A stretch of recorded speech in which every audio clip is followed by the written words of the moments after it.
자, 이번 이야기는 시청자 KH님께서 처음으로 시들모에 찾아와 주셨습니다. 오늘 KH님께서 들려주실 이야기는 아직도 잊지 못하는 한 존재가 있다고 합니다. 여러분들, 시들모에서 그런 존재는 두 가지밖에 없어요. 하지만 그 중에 아마도 영적인 존재의 느낌이지 않을까라고 생각이 됩니다. 바로 만나보도록 할게요.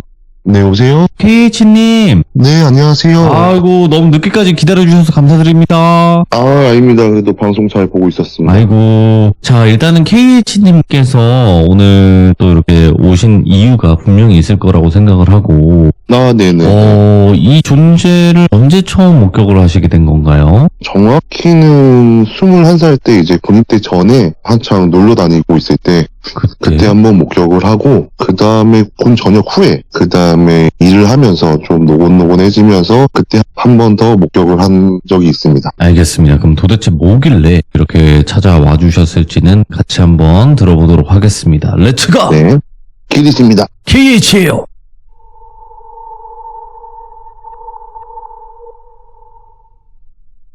일단 이 이야기를 드리기 전에 저는 먼저 귀신이라든가 아니면은 뭐 미스테리한 거, 제 눈에 보지 않는 것들은 믿지 않는 편이에요. 딱히 그런 거에 대해서 겪어본 적도 없을 뿐더러 보이지 않는 거는 믿지 말자라는 좀 주의가 강하기 때문에 남들이 아무리 미스터리한 소리를 해도 에이 그런 게 어딨어 하고 그냥 넘기는 편인데, 그때 09년도 3월쯤이었습니다. 제가 3월날 입대를 했고 한 입대하기 2주 전쯤의 일입니다. 입대 전에는 아무래도 군대 갔다 오신 남성분들은 아시겠지만은 남은 시간을 어떻게든 써야 되니까 새벽까지 놀기도 하고 밤늦게까지 술도 마시고 새벽에 들어가는 건 기본이고 이런 식으로 들어가다가 하루 왼종일 아무래도 그렇게 주구장창 놀다 보니까 어느샌가 좀 몸이 축난다는 느낌이 들더라고요. 네.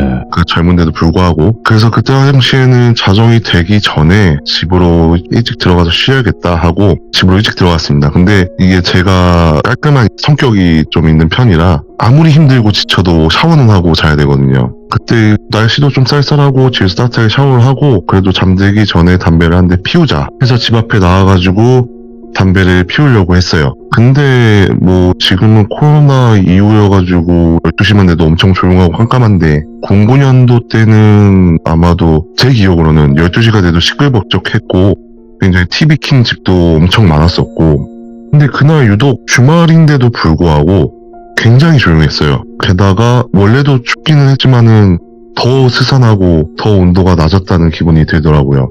그래서 이상하다, 왜 이렇게 춥지 이러면서 담배를 피우면서 살짝 차도가 다닐 수 있는 골목이 있거든요. 그쪽으로 좀 나갔는데 나가서 두리번거리는데 저랑 한 3m에서 2m 떨어진 지점에서 어떤 유치원 원복 있잖아요. 노란색 모자에다가 노란색 가방, 그 다음에 노란색 꽃가옷을 입고 하얀색 양말을 신고 그 모습이 아직도 생생한데 그러고 뒤돌아서 서 있는 거예요. 그래서 아니 이 시간에 왜 애가 서 있나 이렇게 생각하죠. 왜냐하면 저는 귀신이라는 걸 딱히 믿지는 않았기 때문에. 근데 시간을 보니까 새벽 1시가 다 됐더라고요. 이 시간에 여자아이가 4, 5살 되는 꼬마 여자아이가 저기 서 있다는 게 말이 안 되더라고요. 그래서 이거는 좀 쎄하다.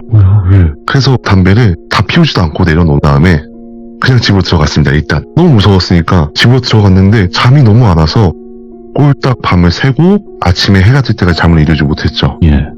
뭐 그러고 나서 사실상 2주 뒤쯤에 입대를 했죠. 아무래도 자연스럽게 군생활을 하다 보면서 그런 존재는 좀 있게 되고 까마득하게 아예 잊고 있었어요. 그 군생활을 다 하고 2011년 제가 2월에 전역을 했죠. 2월에 전역을 하고 나서 급하게 좀 집안도 어렵기도 해서 좀 고액 알바를 찾기 위해서 웨이터 일을 했었습니다.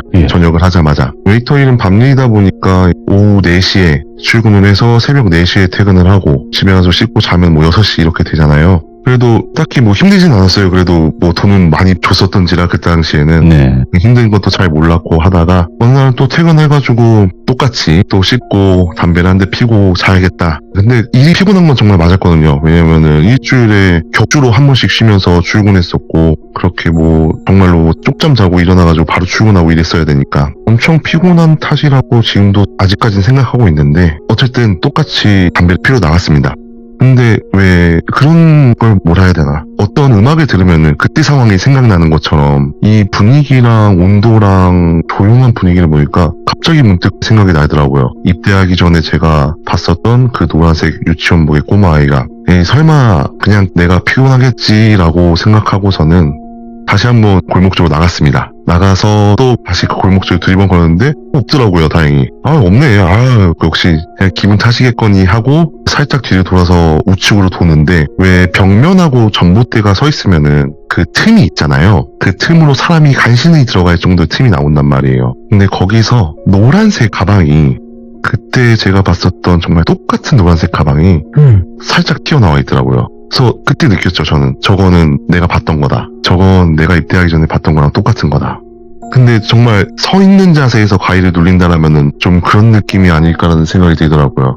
정말 몸을 움직일 수도 없고 피우던 담배는 계속 타들어가는데 거기서 또 눈을 뗄 수가 없겠더라고요. 다가가서 확인도 못하겠고 그래도 어찌 정말 우여곡절거리에 뒷걸음질 딱 한 번 친 다음에 혹시 내 쪽으로도 올까봐 천천히 집 안으로 들어가서 온 밤에 불을 다 켜고 창문과 문을 주시하면서 또 꼭딱 밤을 새고 겨우 잠에 들었습니다. 근데 이게 한 며칠 가더라고요. 너무 무서우니까.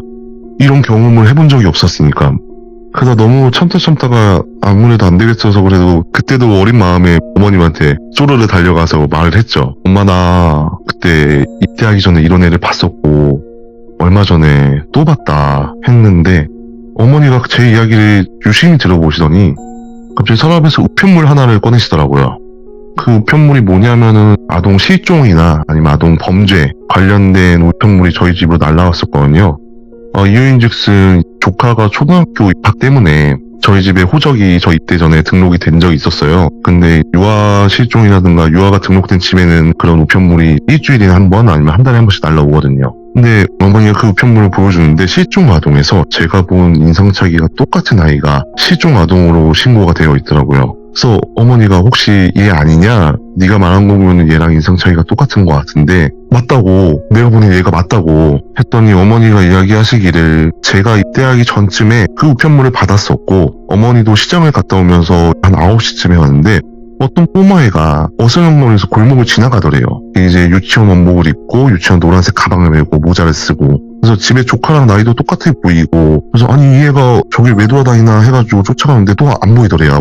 그래서 집에 들어와가지고 며칠 뒤에 그 우편물을 받았는데 아무래도 이 실종된 아이 같아가지고 어머니가 이 우편물을 보관하고 있더라고 하더라고요. 이유인즉슨 뭐 저희 집에도 조카가 지내고 있고 또 이런 아동 실종 범죄라든가 굉장히 예민할 시기였고 그래서 어머니가 그거를 보여주더니 자기는 얘가 아직도 아른거려가지고 이거를 좀 버리지 못하겠더라. 어머니도 좀 귀신을 믿지도 않는 편이고 그래서 저는 뭐 이야기는 제가 본 건 다 여기까지인데 제가 생각하기에는 전 귀신을 아직까지도 믿지도 않아요. 보셨는데도? 네, 근데 약간 좀 아련한 감이 들더라고요. 나중에 생각을 해보니 이 아이가 뭔가 하고 싶었던 말이 있었던 건 아닐까 나한테 아니면 뭔가 자신이 여기서 잊어버렸다라는 걸 좀 알려주고 싶었던 건 아닐까 이런 생각이 가끔씩 들기도 하지만 또 생각하면은 그래서 제가 요즘엔 새벽에 밤 12시가 넘으면 담배를 피러 나가지 않습니다.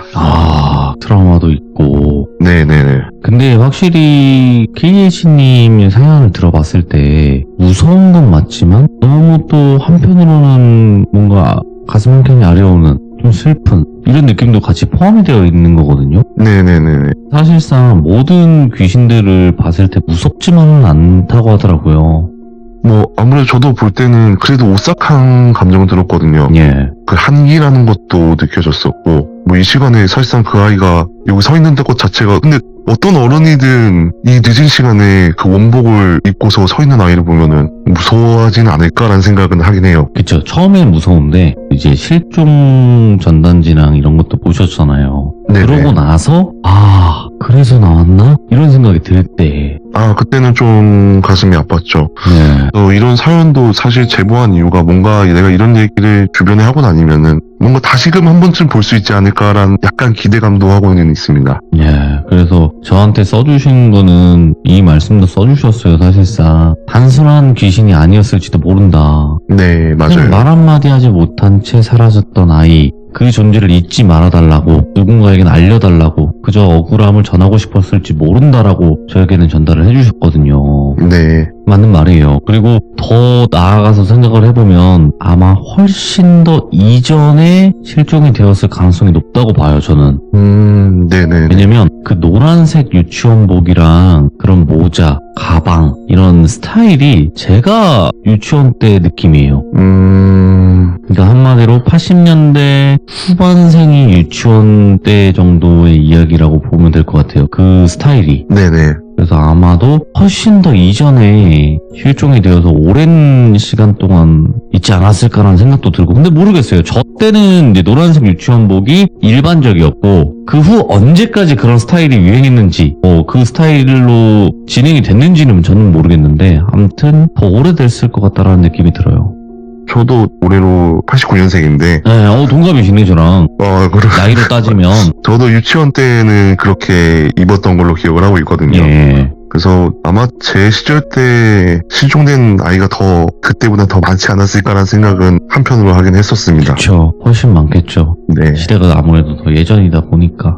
그러면 지금 짧다 보니까 하나만 더 해주시면 안 돼요? 이건 엄청 짧게 끝낼 수 있을 것 같아요. 예, 가죠. 이게 저희 어머니가 얘기해 주셨는데 예. 저는 기억이 없습니다. 근데 어머니가 너 그때 기억 안 나? 라고 물어볼 때가 있어요. 그때 제가 알기로는 제가 5살, 6살쯤 됐었는데 그때 어머니 피셜 상황을 말씀해 주시길 아버님 친구가 통영에서 급작스럽게 돌아가셔서 늦은 밤에 통영을 내려가야 할 일이 있다고 해서 그때 저를 데리고 차를 타고 통영으로 가던 중인데 그때 한 어머니 말씀으로는 새벽 1시, 2시쯤 됐다고 하시더라고요. 가다가 갑자기 제가 어머니 앞에 타고 있는데 제가 조금 오그라들지만은 유아틱한 말을 좀 하자면은 엄마 저기 내 친구 저기 3명이서 손 흔들고 있어 라고 하더래요. 고속도로에서. 그래서 그게 무슨 말이야? 저기 나보다 조금 큰 형이랑 나랑 친구 같은 애 2명이서 차를 잡고 있어 이러더래요. 근데 참 신기한 거는 거기가 통영 내려가는 저수지 쪽이었는데 거기서 사건 사고가 엄청 많았다고는 하시더라고요. 아버지가 뭐 사람도 많이 죽어 나갔었고 게다가 또 시기상조상 아버지 친구분이 돌아가셔서 장례식장을 가는 길에 제가 그런 얘기를 하니 아마도 아버지나 어머니나 둘 다 엄청 깜짝 놀라지 않으셨나. 그래서 약간 좀 덧붙여서 이 얘기를 굉장히 흥미롭게 생각했던 게 뭐냐면은 그 어린아이들한테 가끔씩 제가 돌비 라디오 있을 때 재밌는 거는 정말 미스테리한 사건들이 제가 혼자 상상할 수 있다는 게 정말 재밌는 거거든요. 그럴 수 있죠. 예. 네. 근데 어린아이들이 말을 못하는 이유가 청기누설을 할까봐 말을 못한다라는 썰이 있잖아요. 알죠. 예. 네. 그런 것처럼 이게 어린아이들이 순수한 굉장히 영을 갖고 있다 보니 그런 걸 볼 수 있는 가능성이 크지 않을까라는 좀 의심은 들더라고요. 저도 그런 얘기를 했다고 하니 그때가 정확히 몇 살 정도 때라고 들었어요? 제가 알기로는 5살쯤 됐다고 얘기 들었었습니다. 아직 맑을 때구만. 네, 아직 순수하고 퓨어할 때죠. 그죠. 완전 퓨어해서 때가 아예 안 묻었을 때. 그쵸. 원래 그럴 땐 간혹 귀신을 본다고는 하는데 그런데 이상하게도 지금 귀신을 본 상태가 맨정신이라는 거예요, 둘 다. 네, 맞아요. 제가 술을 안 합니다. 네. 근데 왜 제가 이거를 말씀을 드리냐면 대부분 꿈이나 가위에서 귀신을 목격을 해요. 네. 일반 사람들은. 근데 맨정신을 2번을 목격을 하셨고 한 번 더 어떤 일이 있다고 하셨는데 그것까지 한번 가볼까? 이거는 제가 군대에서 겪은 건데 이거 봐. 아니, 어릴 때 군대 전역하고 나서 주기적으로 보셨는데 네, 그 이후로는 본 적이 없습니다. 네, 한번 그 이후로는 나머지는 다 주워들은 것들 뿐이라서 제가 겪은 거는 2개고 어머니가 제가 겪었다고 한 게 1개고 그렇죠. 이렇게 해서 제가 겪은 총 3개인데 군대 어땠어요? 군대에서는 왜 군대는 그런 얘기 많잖아요. 정말로 알게 모르게 일어나는 사건들도 많았고 맞죠. 이제 불침번이라는 근무를 쓰잖아요. 그때 당시 저는 이등병이었고 저희 때는 상점 제도라는 게 있었어요. 아마도 돌비님도 군 시절을 상점이 있었을 거예요. 그럼요. 그게 10점이 쌓이면 네. 1박이 지워지고 네. 하루는 불침건물을 쓰는데 그때 제가 GOP가 있을 때여가지고 1번부터 5번 막사 그 다음에 6번부터 10번 막사 내무반이 아니고 막사로 지정하고 있었거든요. 네네. GOP에서는 컨테이너 같은 데서 잠을 잤었으니까. 근데 불침번 근무를 쓰다가 저희 이제 상병쯤 되는 선임이 6번이랑 10번까지 불침번 근무였는데 자기는 죽었다 깨어나도 싫다 그러더라고요. 자기는 죽었다 깨어나도 거기 근무 싫다고. 그래서 저희 당직 사관님이 그럼 이거 대신할 사람 누가 있냐고 자기가 상점 30점 주겠다 라고 얘기를 하시는 거예요. 이거 너무 크잖아요. 그래서 제가 하겠습니다. 제가 바로 하겠습니다 해가지고 새벽 2시, 4시 근무를 들어갔습니다. 막내들은 나머지 네. 이등병들은 생활관에 들어가가지고 움직인다던가 선임의 잠을 방해한다는 그런 사소한 행동도 할 수 없잖아요. 용납이 안 되죠. 예. 절대 용납이 안 되는데 그래서 저는 그 당시 조금 속된 말로 짬찌끄러기 시절이다 보니까 그 내무반 창문으로 네. 이렇게 인원 파악을 했어야 됐어요. 교대하기 전에 6생활관, 청원 10, 휴가 2, 현재원 8 이런 식으로 세야 되는데 다 세고 나서 10생활관을 보려고 하니까 총원이 10으로 돼 있는 거예요. 그래서 딱 세는데 하나, 둘, 셋, 넷, 다섯, 여섯, 일곱, 여덟, 아홉, 열, 열하나 이렇게 돼 있는 거예요. 근데 그 마지막에 네. 제가 센 분이 생활복을 입고 관물대를 보고서 그냥 가만히 앉아 계시더라고요. 근데 짬찌끄레기인 이상 어디 가서 뭐하냐, 뭐하고 있냐 이럴 순 없잖아요. 예. 그래서 저는 그냥 전범 근무자가 파악을 잘못했나 보다. 원래는 11명이 맞는데 10명으로 파악을 했나 보다. 해서 저는 고쳐가지고 교대하기 전에 보고를 하러 갔죠. 그러면 이제 먼저 1번부터 5번 불침번 근무가 이상 없습니다 하고 저도 브리핑을 하고 있었죠. 6생활관 이상무, 7생활관 이상무, 10생활관 총을 10일 하니까 당시 야, 10생활관이 왜 총을 10일이야? 이러는 거예요. 그래서 저 방금 세고 왔습니다. 뭔 소리야? 다시 세고 와! 이러더라고요. 네. 이게 제가 순화해서 말했지만 정말 쌍욕을 먹었습니다. 그렇겠죠. 예. 올라가서 다시 셌죠. 하나, 둘, 셋, 넷, 다섯, 여섯, 일곱, 여덟, 아홉, 열. 없더라고요, 한 명이. 이번에 10명이다. 분명히 아까는 관물대를 보고 있던 제 선임 같은 사람이 하나 있었는데 이제는 안 보이더라고요. 그래서 호다닥 당직실로 내려갔죠. 10명 맞습니다 라고 했더니 당직사관장이 비속어를 사용하시면서 또야 이러는 거예요. 뭐야? 그래서 저는 근무가 끝나고 당직사관님이 담배 한 대 피자 라고 담배를 한 대 피면서 얘기 들어보니 아무래도 거기 10생활관 쪽에 6생활부터 10생활까지 굉장히 다양한 일들이 있었다라고 얘기를 하더라고요. 예. 하루는 7생활관, 8생활관 이렇게 주변으로 나오다가 생활관별로 가끔씩 출몰을 한다고 하더라고요. 너가 대신 들어갔던 그 상명걔는 뭘 봤냐면은 생활관 물 뿌리러 가잖아요, 저희. 네. 건조하니까 바닥에다 물 뿌려주는 말. 네. 뿌려줘야죠. 예. 그 물 뿌리러 딱 문을 열었는데 이제 알고 있는 사람을 본 거죠. 너무 깜짝 놀래가지고 다다다 날려가지고 보고 했는데 또 올라왔더니 없었고. 근데 자기는 장난하지 말라고 당직사관은 뿌리같이 화가 나 있고 자기는 너무 억울하니까 거기서 노발대발을 한 거죠. 그런 사건이 있었고 한 명은 책상 같은 게 있는데 책상에다가 누가 고개를 푹 숙이고 뭔가를 엄청 열심히 적고 있는 사람을 봤더래요. 예. 그래서 문을 열고 딱 문을 여는 순간 화들짝 놀라더니 갑자기 쓱 사라지는 경우도 있었고 놀라는 건 뭐야? 또 어떤 사람은 분명히 관물대에서 내려오는 사람도 봤었고 네. 이런 관물대 위에 빈 공간에서 갑자기 누워있다가 쓱 내려오면서 사라지는 사람도 봤었고 와, 예. 이런 게 몇 번 있었다고 하더라고요. 부대 전통적으로 그런 사건이 있었다 보니 그렇게 좀 사건 사고로 돌아가신 후국 영령들께서 그런 억울함이나 자신을 좀 나타내기 위해서 계속 나타난 게 아닐까 이런 생각이 좀 들었습니다. 그래도 억울함 푸시고 군대에서는 벗어나야 될 텐데. 네, 그쵸. 군대에서는 민간인은 알지 못한 사건들이 너무 많으니까. 맞죠, 예. 많이 있고, 그리고 아까 당직사관도 그랬잖아요. 또야? 이랬잖아요. 네, 맞아요. 예, 그거부터가 지금 한두 명이 목격을 한 게 아니면 그렇게 보고한 게 여러 번 있었다라는 거거든요. 네, 맞아요. 아이고, 그렇게 보면 KH님도 이렇게 딱 3번은 보셨지만 되게 주기적으로 보셨다고 생각이 드네요. 근데 이게 시즌상 저는 생각이 든 게 아직까지도 저의 최면인지도 모르겠지만은 예. 그냥 내가 너무 피곤해서 그랬다. 그냥 내가 너무 피곤하니까 힘들어서 헛것 본 거다 라고 넘기고 있습니다. 근데 귀신을 분명히 맨정신에 봤음에도 불구하고 안 봤다고 표현하는 건 왜 그러신 거예요? 저는 귀신이 있다라고 하면은 해코지하는 귀신밖에 얘기를 못 들었었거든요. 근데 제가 본 귀신들은 그다지 저한테 해코지를 한 것도 아니고 그저 지금 생각해보면은 약간 좀 억울함을 호소한다라는 느낌의 이런 귀신이라고 생각하는 것들을 봤다 보니까 뭔가 패를 끼치는 것도 아니고 저를 놀래킨 것도 아니고 그러니까 그걸 귀신이라고 얘기할 수가 있나라는 생각은 좀 들더라고요. 근데 KH님처럼 그렇게 아무런 해코지 안 하는 귀신들이 많은 거예요, 더. 그게 일반적인 거고, 저희 이제 시들문 사연에 오신 분들 계시잖아요. 네네. 그런 분들이 드문 거예요. 근데 많이들 이쪽으로 몰려서 오시다 보니까 많아 보이는 것 뿐입니다. 네, 실제로는 훨씬 더 KH님처럼 보셨는데 사라진다거나 아무 말이 없다거나 이런 귀신들이 훨씬 더 많긴 해요. 저는 네, 확실히 뭐 대화를 한다거나 네. 웃음소리나 이런 것도 들어본 적이 없다 보니 그러니까. 근데 그게 사람이겠습니까?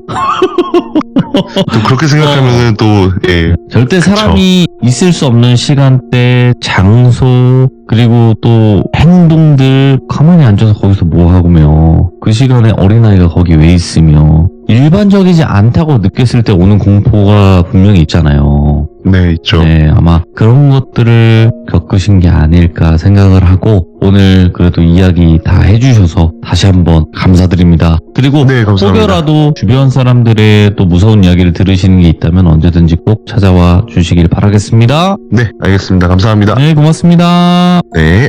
자, 여러분들 KH님처럼 귀신을 보고도 내가 본 게 귀신은 아닐 수 있어 이렇게 생각하시는 분들도 분명히 계실 거예요. 하지만 아니요, 일반적이지 않은 상황에서 본 그것들은요 사람이 아닐 가능성이 굉장히 높습니다. 그러니까 언제든지 주저 말고 제보해 주시면 감사하겠습니다. 고맙습니다.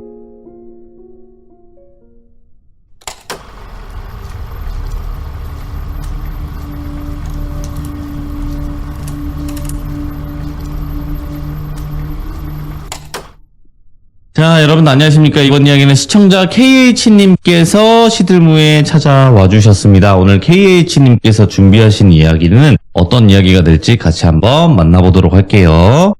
네 여보세요. KH님, 네 안녕하세요.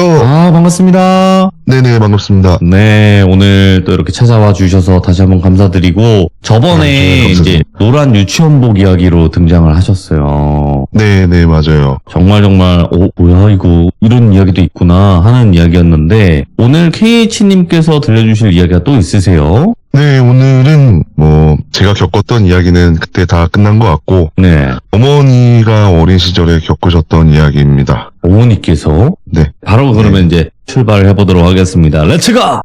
기르십니다. KH예요.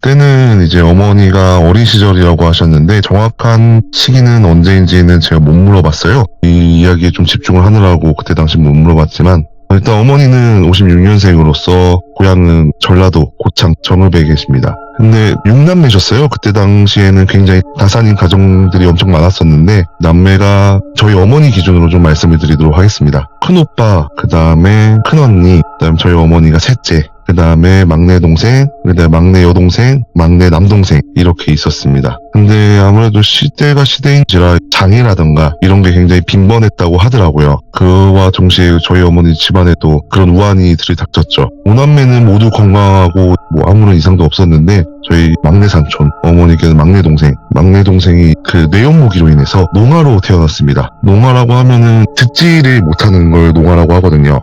그러다 보니까 말하는 것도 굉장히 어눌하고 그리고 또 의사소통 자체가 굉장히 가족이 아니면 힘들어요. 저 같은 경우도 그거는 유전인지라 제 이종사촌 형도 농아로 태어났고 이종사촌 형의 아이도 농아로 태어났습니다. 안타깝게도. 그런 아픔을 겪고서도 엄청 행복하게 살았대요. 정읍 내에서는 굉장히 그래도 좀 부유한 집안으로 속했다고 합니다. 그 당시에는 자전거라는 것도 엄청 귀하던 시절이라고 하더라고요. 그럼요, 다 귀하죠. 예. 네, 엄청 귀하던 시절이었는데 그때 저희 어머니 집에 자전거가 총 3대가 있었대요. 그 정도면은 굉장히 부유하게 살았다라고 얘기를 하고 있었는데 6남매끼리 학교를 갔다 와서 뭐 이래저래 시장도 놀러 다니고 개울가도 놀러 다니고 하다가 장이 열리는 날이었대요. 좀 나가면은 그래도 1시간 정도는 걸리는 거리인데 그때 어머니 자전거가 3대가 있으니 큰애 삼촌, 큰오빠가 막내를 태우고 큰언니랑 막내 동생이랑 타고 어머니랑 또 동생이랑 타고 이렇게 해서 출발을 했다고 하더라고요. 근데 막내 삼촌도 시장에 가서 엄청 신나게 놀고 하다 보니까 해가 뉘엿뉘엿 저무는 것도 모르고 엄청 신나게 구경도 하고 이것저것 주워 먹기도 하고 하다가 어느새 해가 좀 저물어 가는 거죠. 예. 그래서 아빠한테 혼나겠다 이러다가는 빨리 가자 집에 해서 막내 삼촌이 큰오빠 뒤에 타가지고 이렇게 일렬로 해가지고 살며시 가고 있었더래요. 근데 너무 시간이 늦었으니까 혼날까봐 무서운 마음에 그 어르신들도 밤에는 잘 안 다니는 길이 있대요. 오. 그래서 그 길은 항상 당부의 말씀, 그 길은 밤에 돼도 다니지 말아라, 이런 식으로 할아버지 할머니도 말씀을 하시더라고요. 그런 길이 꼭 있어. 그죠? 항상 있더라고요. 근데 그렇게 다니지 말라고 했는데 그 길이 굉장히 짧습니다. 또 그러니까 집에 오는 길을 거의 10분 정도는 단축할 수 있는 거리인 거죠. 그래서 어쩔 수 없이 큰오빠가 그쪽으로 길을 트길래 따라갔대요. 해는 저물어가지고 가로등 불빛도 없는 그런 거리였다고 하더라고요. 양옆에서는 논밭이 있고 또 산이 엄청 우거져 있고. 근데 갑자기 큰 오빠가 페달을 엄청 빨리 밟더래요. 엄청 빨리 밟길래 오빠가 왜 저러지? 하면서 신경도 안 쓰고 그냥 따라갔대요. 근데 정말 너무 멀리 멀어지니까 저희 어머니도 다급한 마음에 쫓아가셨죠.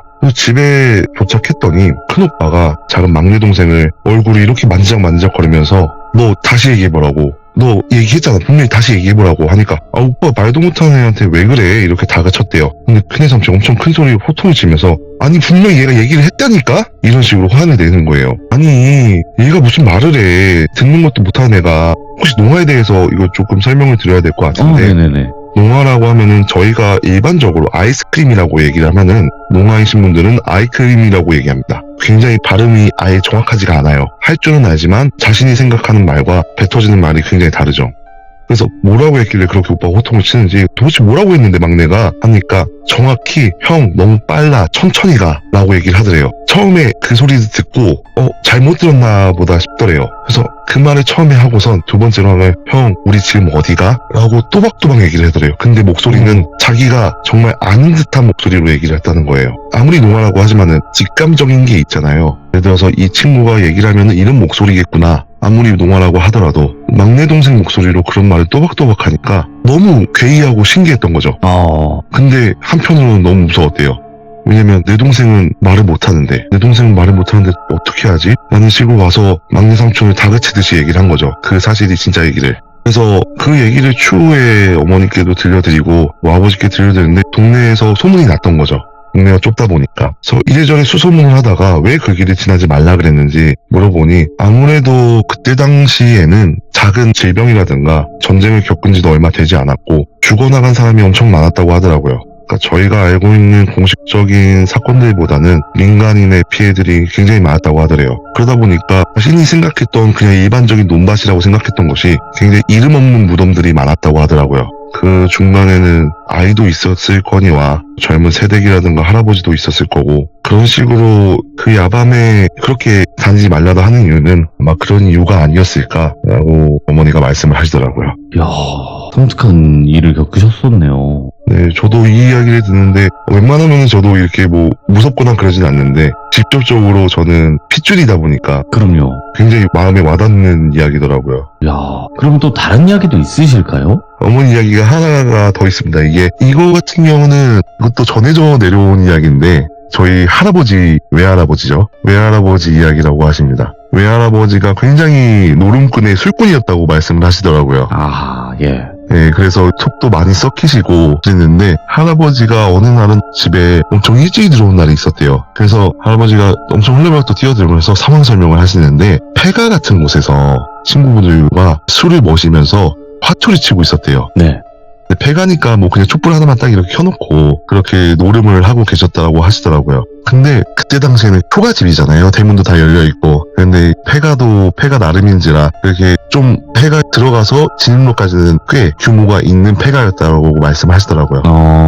그래서 화투를 치고 있는데 갑자기 군화 소리가 들리더래요. 그래서 할아버지는 여기 집 주인이었나 보다, 뭐 어떡하냐, 빨리 도망가야 되는데 하는데 그 군화 소리가 어느샌가 벌써 소리가 너무 가까워지더래요. 그래서 큰일이다, 어떡하냐, 도망가야 되는데 친구분 한 분은 뭐 어디 창고로 숨어 계시고 네. 또 한 분은 화장실로 숨어 가시고 그러셨다고 하는데 할아버지는 이제 시간이 없으셔가지고 처마 밑이었나? 아마 그랬을 거예요. 그래서 처마 밑에 숨었는데 군화가 딱 눈앞에 보이더래요. 이렇게 수그려 있는데.